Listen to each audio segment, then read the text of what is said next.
Hi, I'm Sue Bird, point guard for the Seattle Storm and Team USA, and I am an agent of change.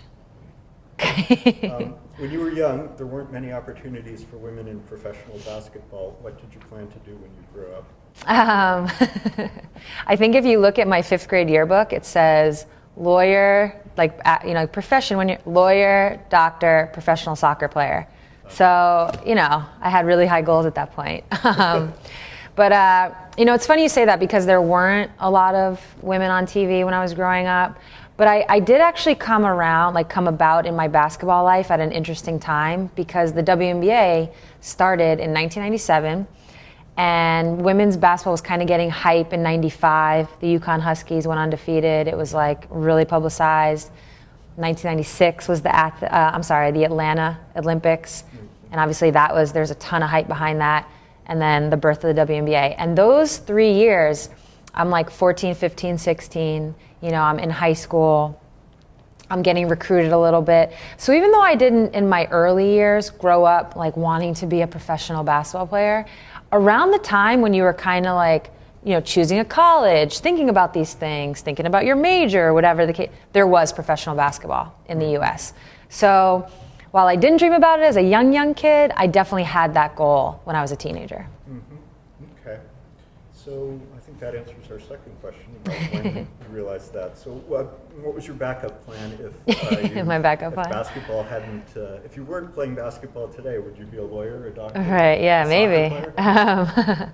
I think for me, for my family, academics was always number one. So it was, in terms of backup plan, I didn't really have one in place or anything like that, but from day one of birth, it was always really stressed in our household, finish your homework before you go play, do well in school. I have an older sister, she's 5 years older, and she went to Brown, she went to Yale Law School. I'm bragging a little bit, but that was kind of the standard set in the house, both my parents, my dad's a doctor, my mom's a nurse, that was the bar that was set that we were always trying to hit. So academics was always big. So yeah, if I didn't become an athlete, I took school seriously enough that I would have figured something out, I think. But no, I didn't have that one backup plan. Mm-hmm. Well, it's pretty clear probably from the beginning that you were going to be a superstar. So you didn't ever need to think too seriously. Yeah, I got really lucky. Like I said, I think the WNBA came about at a time when I was choosing a college. So I'm really one of the first, my generation I should say, is one of the first that when we were getting recruited to go to different colleges, there was a thought of, okay, yeah, I want to go somewhere where I'm going to get a great education, where I'm going to, have a great basketball experience, a great life experience, but also, is this going to help me prepare for the next level? There was talk of that next level. So I kind of, once I got to college and I kind of realized okay, you're pretty good at this, that was the track I was on. Pretty good. You lost a couple games. Yeah, a couple. College, right? I know. That must have been terrible.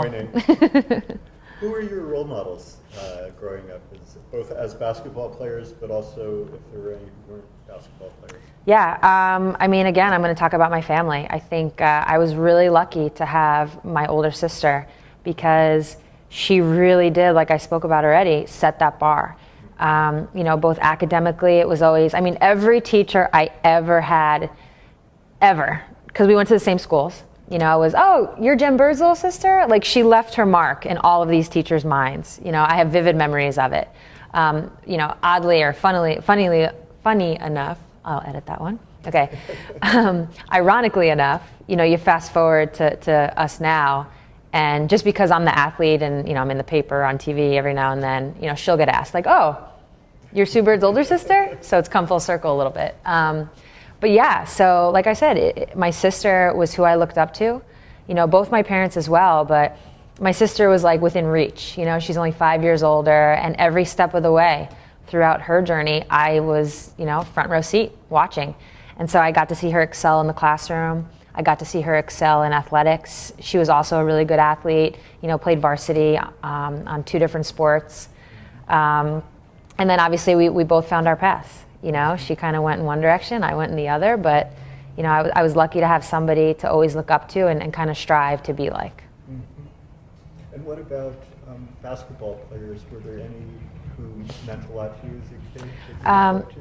Yeah, I think I don't really have like that one player that I modeled my game after. It was more I just watched a lot of basketball. I was always watching, and I think because there weren't a lot of females on TV at that time, yeah, every now and then I would catch the NCAA tournament. They might put the Final Four on TV. I remember my dad telling me to watch at different points.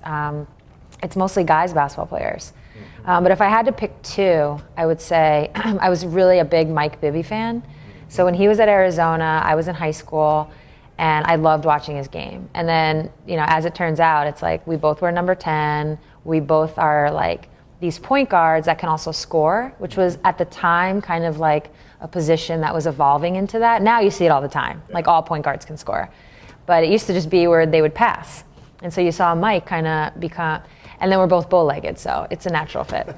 And then the second player is Jen Azey. And that one was, I first noticed her in that 1996 Olympics, and I kind of saw her and it was like, oh, we look alike. She looks like me, and I think when you see someone who looks like you, it makes you feel like, oh, I could do that too. There's like a connection there. Cool. Who were the mentors who had the greatest influence on you as a player? Any particular coaches? Yeah, pretty much. I was very lucky throughout my whole life. I've had great coaching. I think, my AAU coach and my high school coach, she kind of was one and the same. Right out the gate, I got a ton of influence from her, and just how to play the game the right way. How to be a leader, and I remember she was one of the first people to say, do you want to be a player who had great potential, or do you want to be that player that reached it? And at a young age, those are really important, powerful words for me. And then you move on to college, and I think when it's all said and done, it'll be my college coaches that had the most influence on my game. Not just my game, but me as a person. My college coach, he was really challenging. He was demanding, and he was blunt. I mean, he would give it to you straight, and he really pulled out a lot in me, both from like a personality standpoint, because I think I had two personalities at that point. I had, my off-the-court personality, which is a little more reserved, shy, laid back, and he was telling me, you can't be that on the court. So he kind of got me to be this whole other person on the court. And I think it was at a time where I was, I entered college at 17, 18 years old. And, you're at a point, you're just kind of like building this groundwork of who you're going to be as a person. And so he was able to get me at that point and kind of mold it. And really a lot of what you see now is because of that. And then my coaches in the professional ranks. I mean, I've been really lucky. Not many people can say that. I've been really lucky to have good coaching throughout my life. So it's been good. Well, I imagine especially with the storm that you've attracted good coaches as well. And you being here has probably... Yeah, maybe. I don't know. I think so. So this exhibit is called Agents of Change, and we've recognized you because of the positive influence you've had as an athlete and the example you've set for girls and young women. I'd love to hear what changes you have seen in the world of women's athletics, in the world in general, over the course of your career, and what changes do you see coming in the future, and how can you help your peers, how can you and your peers help make them happen? Well, there's been a ton of change, First and foremost, I think from a WNBA perspective, our game has just gotten better and better. I mean, the literal game on the floor, the product itself. With each draft class, we only have 12 teams, and you can have 11 or 12 players on each team. So we're not talking a lot of numbers. So with each draft class, it's like survival of the fittest. And what that produces is just really competitive basketball.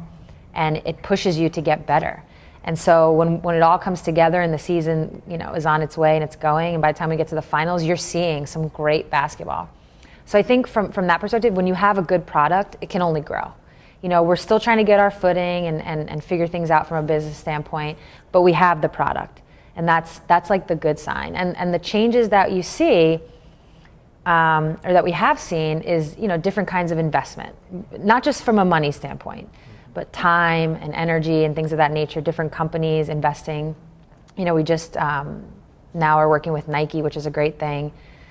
But while I can talk about, like, you know, all the strides we've made and we've taken, you know, I still think there is a long way to go. And I bring up that word investment again, you know, because I think the investment that you see from, you know, a male sport perspective, I mean, it would be great just to be equal to that. You know, people, I think, at times wonder why women's sports doesn't do as well or isn't as successful. And then you hear a stat that says, oh, you know, the highlights they show, whether it's ESPN or other channels, the highlights they show, you know, let's say it's a 1 hour segment, it's like 2% of the time is dedicated to women's sports. And then you wonder why people don't like it or see it or know it, you know? So I think as much as, again, I don't want to like put down the progress we have made, because we have. I mean, I've been in the league now for like 17 years, and it's amazing, you know, where we are now and what we've done. But it would be nice to have people put, not the literal money, but it's just the saying, their money where their mouth is, you know? It's everyone's talking about women, and right now, obviously, for many reasons, women are being, in a good way, pushed to the forefront and acknowledged and supported. But we need the actual investment to be there. That's what I would like to see change. Great answer. Thanks. I'm a big tennis fan. Okay. So tennis is one of the few sports where where it's equal, or semi-equal. Yeah. It would be so great to see that in other sports, and it really, having that investment is what allows it to be equal. Yeah, absolutely. Yeah. So, as you know, this is for the Washington State Jewish Historical Society, and I know that you weren't raised in the Jewish religion, but I'm curious, you know, being raised as a Christian, how much about your Jewish background did you know growing up? Yeah, so, I mean, funny enough, I wasn't really raised anything. Yeah. My dad is Jewish, so my whole, you know, my whole father's side of the family is Jewish. And my mom is Protestant Christian, but I did Christmas stuff just as much as I did Hanukkah stuff. I didn't go to church, I didn't go to temple, I wasn't baptized, I didn't have a bar mitzvah or bat mitzvah or anything like that, but I definitely got doses of both. And so growing up, it was kind of cool. I got the best of both worlds. You know, I got to celebrate Easter with one side of the family, and then we would have Passover dinner on the other side. So it's interesting because it's, while I'm not necessarily, I don't necessarily identify one way or the other, I have both inside of me, you know? So it's kind of cool. I feel, I don't know, from an early age, there's just like this well-roundedness that I got to experience. That's good. Yeah. Where did your father's family come from? Do you know? Yeah, I do. Yeah. So my dad is like 100% Russian. And so as we know it now, it would technically be the Ukraine. But like, you know, obviously back in like the early 1900s, it was just Russia. Eventually Soviet Union, and then eventually Ukraine.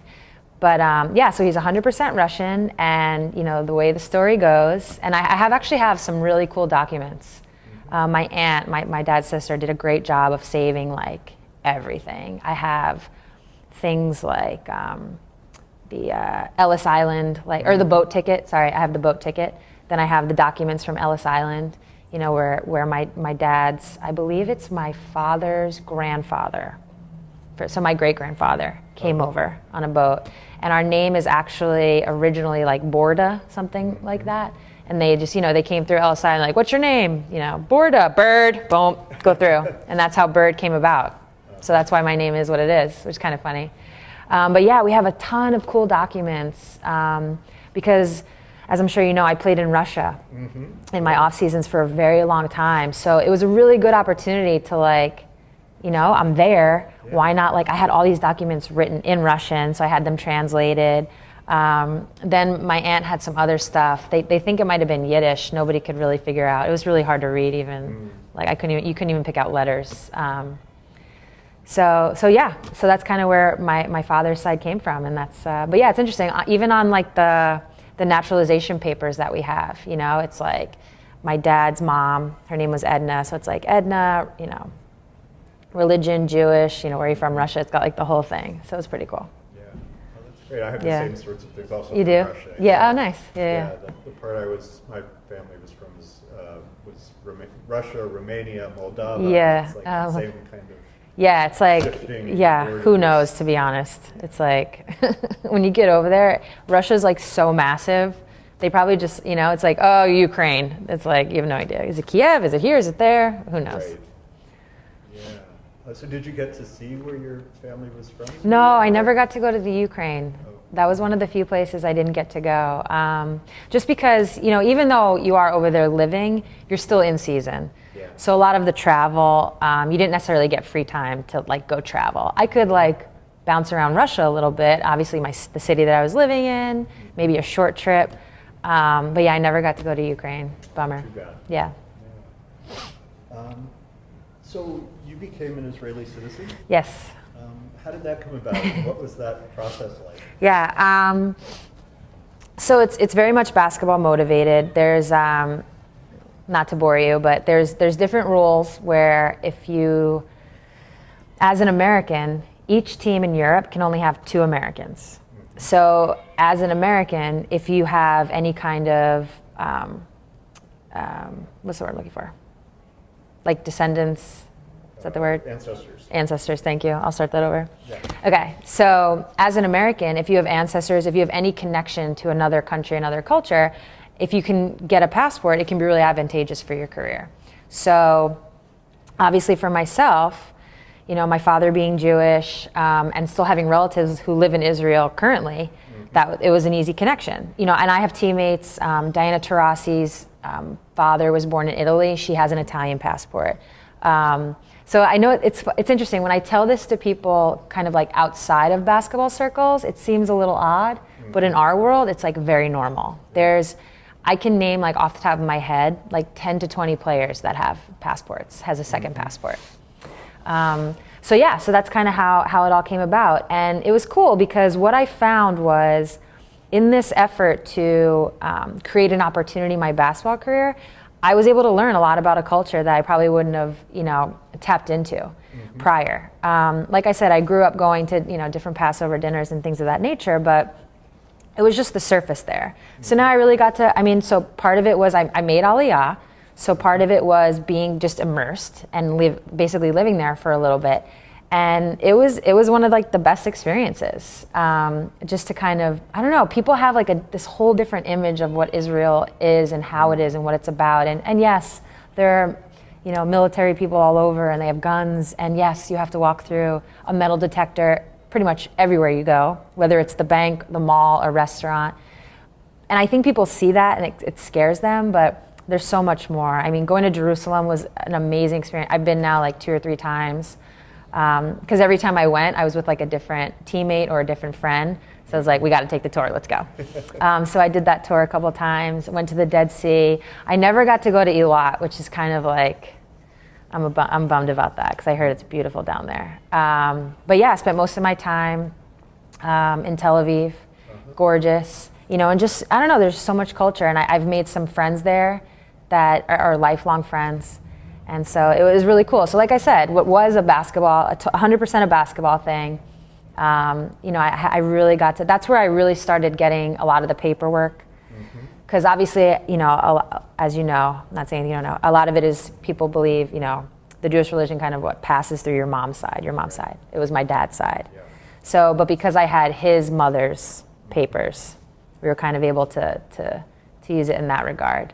So I got to get in touch with my whole dad's side of the family tree. I learned all about it.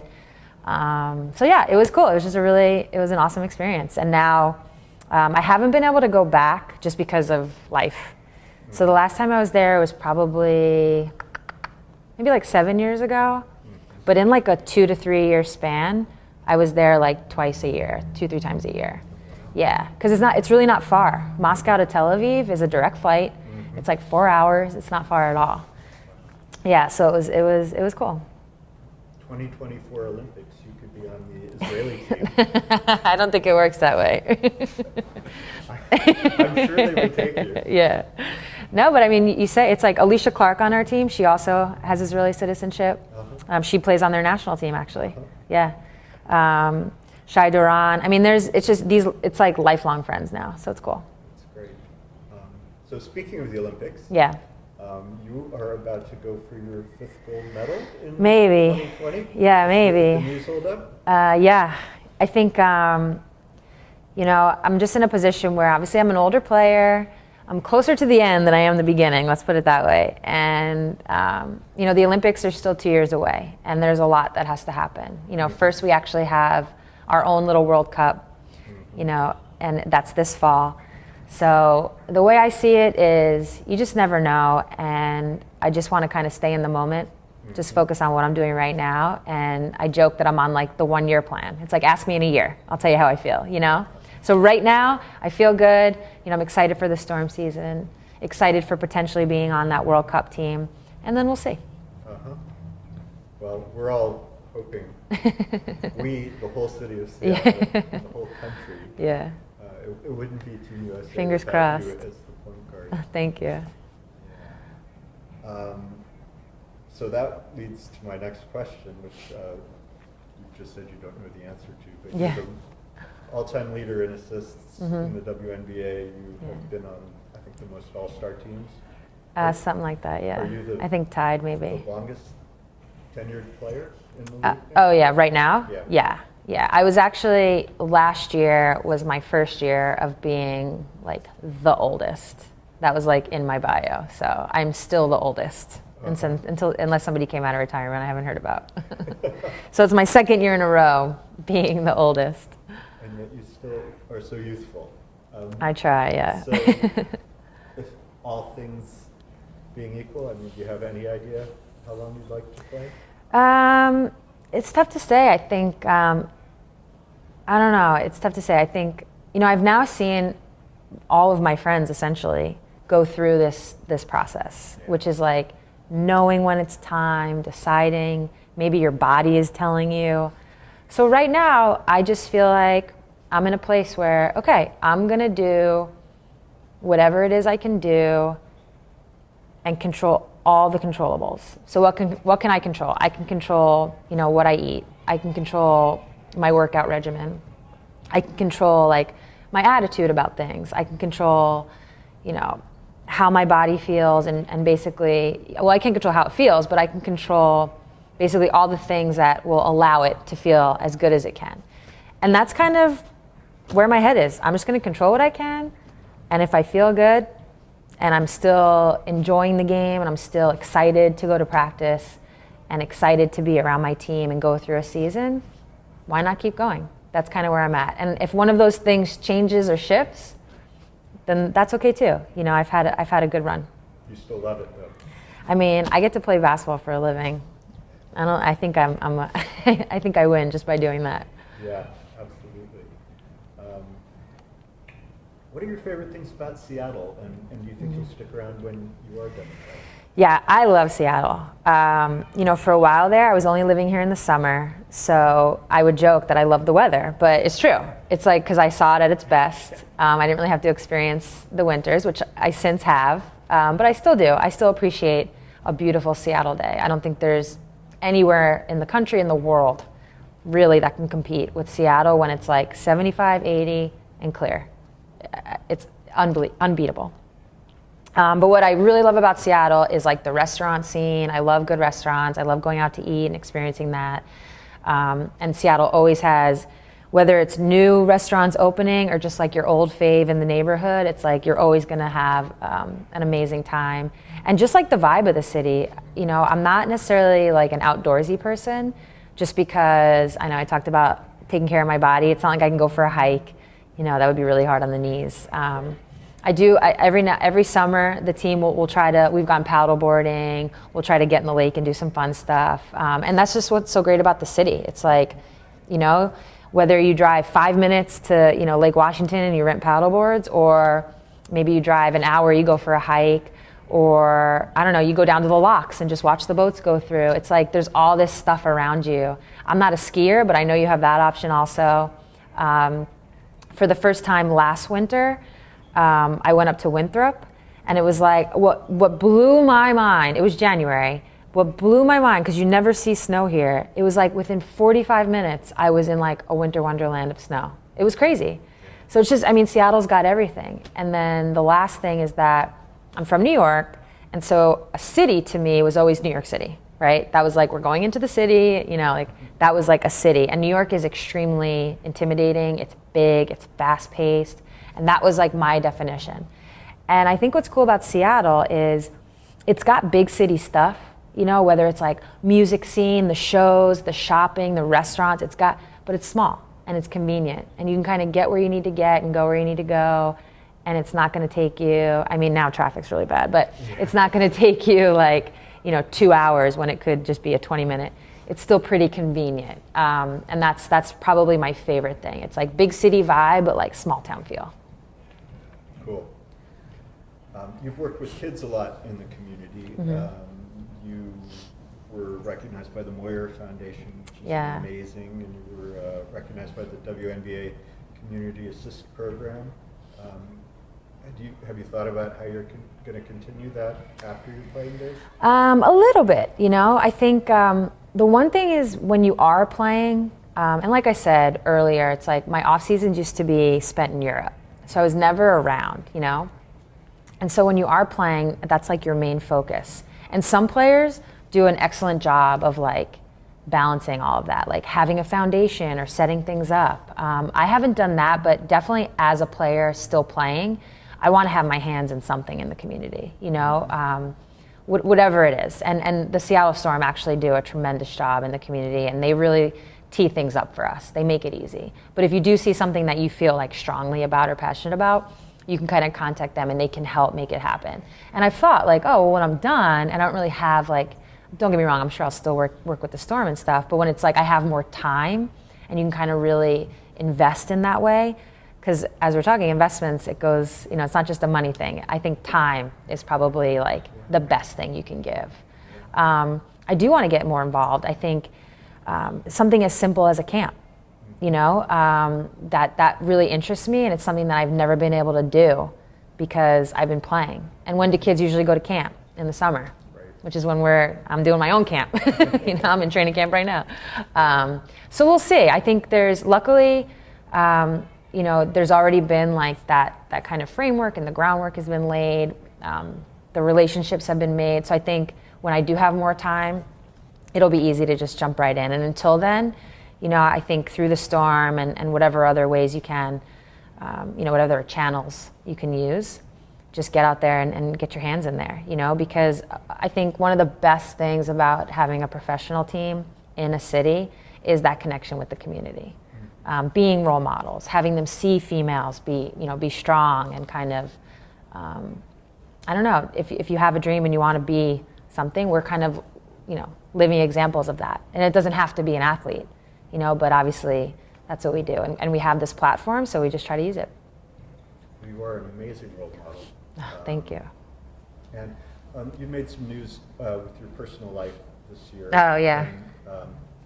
And, I'm curious if that has given you an extra incentive to work with gay kids. Is that something you've thought about, and how that would impact that community? Right, yeah. So it's interesting because before coming out, you know, my girlfriend and I, Megan, would talk about that topic of coming out all the time. And something I never really realized, because in my mind, there was no need to come out. You know, I kind of I felt like, oh, my family knows, all my friends know, anyone who knows me knows, so what's the difference? Like, I'm not doing anything to hide it, so why do you have to come out, you know? And she kind of showed me the other side of that, which was because it's just not like the norm and in casual conversation. The same way, I mean, I hate to use the example, but the same way maybe like a straight couple, they don't have to like announce that they're together, you know? So because gay couples aren't there yet, it actually does matter. And you do have to say it, and you do have to show yourself in that way for not just younger generations actually, but that's definitely, you know, where the focus can go. You know, to show people and to be a role model in that way as well, and that it is important. And that kind of was like, okay, that, you know, that kind of got me thinking in that way. So while I don't necessarily target different groups in terms of my ability to be a role model, I definitely acknowledge that coming out has given a lot of people like a different look, and given a lot of people maybe a little girl, a little boy confidence to be who they are, to see that somebody in my position has the guts, if you will, to say it. So there's something, there was like a nice little byproduct of sharing my story that I hadn't necessarily thought about. So yeah, I think it's just about people living their truth. That's pretty much it. Great. And I think we're down to our final question, okay. Which is what your plans are when you retire. If you're going to think about coaching, yeah. We all assume you would make an amazing coach. And then in conjunction with that, I'm curious what you think about Becky Hammon's coaching with the Spurs, and if you've given any thought to if you want to coach in the NBA, or if you'd rather coach in the WNBA or in college. Or, what are all your thoughts? All my thoughts. So I guess if you're not planning to coach, what are you planning to do? Right. You are planning to coach. Gotcha. Man, part of me is like, maybe I should just keep playing so I never have to actually grow up and get a real job. But no, I think coaching does interest me. If you would have asked me this, and I'm pretty sure I'm like on record somewhere saying this, if you'd have asked me this like even 5 years ago, I was like, no, I'm good. But I don't know, the older I get, the more I start to see the game as a coach. I'm obviously a player out there, but I'm starting to see it in practice. I'm starting to see it the way a coach might see it. And it does interest me. I think what always was kind of not as attractive was the life of a coach. I think if you were to look at a college basketball coach, they have to recruit. I mean, their summers are full of recruiting. You're dealing with kids, from a recruitment standpoint, you're talking to like 15, 16-year-olds, trying to convince them to come to your school. Then you get them, they're 17, 18 to 21. And there's something, nice about that, because same way with my college coach, you're able to mold, young women. But that's a tough life. The schedule of it, you're traveling a lot. The life is what I think kind of turned me off, because I already did a lot of travel. I kind of want to be in one place. And the thing about the WNBA is, from a level of play standpoint, that's probably where I'd want to coach if I did. But that life's not great either, and there's not a ton of job security. You can get fired like that, and there's not a ton of money, to be honest. There's way more money in college. And not that these are all I don't know, these are just like the pros and the cons. It's not, it's just kind of a balance thing, right? I'm just kind of throwing the information out there. So that's kind of how I see it. And then you bring up Becky Hammon, and I mean, what she's doing is amazing, because she's breaking down barriers. And there's something really important about that goes beyond basketball. The same for Jenny Busek, our O coach. She's now doing the same thing Becky's doing with the Sacramento Kings. And these are two women that are literally blazing the trail. But I think, obviously, if an opportunity presented itself, of course I would look at it. But right now, it's my heart is still in women's basketball, and still in wanting to advance that game and get this league going. It is in the right direction, but push it forward even more, So that's kind of where my whole coaching mentality is at. And if I didn't do that, who knows? I've done some broadcasting, which I really enjoyed. Again, a lot of travel in that life, but maybe I'm just meant to travel for the rest of my life. I don't know. Be a GM. They don't have to travel. Yeah, GMs don't have to travel. That's true. But those GMs that's a tough job. Yeah, GM, that's a tough job, because evaluating talent, I mean, you look at it all the time. You see drafts, and, people either look like geniuses or look like, the biggest dummies in the world. So that's a big extreme there as a GM that you got to deal with. So we'll see. Well, you've had some tough jobs before being the best point guard in the history of women's basketball. It's got to be a tough job, too. So. It can be, being a point guard, it can be tough, because you have to be the brains out there. Right. And you're trying to help people out, but also, do your own thing, and it's a balancing act. No matter how tough those jobs are, at least you won't get your nose broken, probably. I mean, knock on wood. Jerry West has not had his nose broken. Since That's he true. Retired. He was That's true. Very famous for always getting his nose broken when he played. Yeah, the logo, of course. I know Jerry West. Well, you are a fantastic interview. Thank you. I had fun. This is good. Yeah, it was great. Thank you for having me. Nice to meet you. Yeah, you too. Thanks, guys.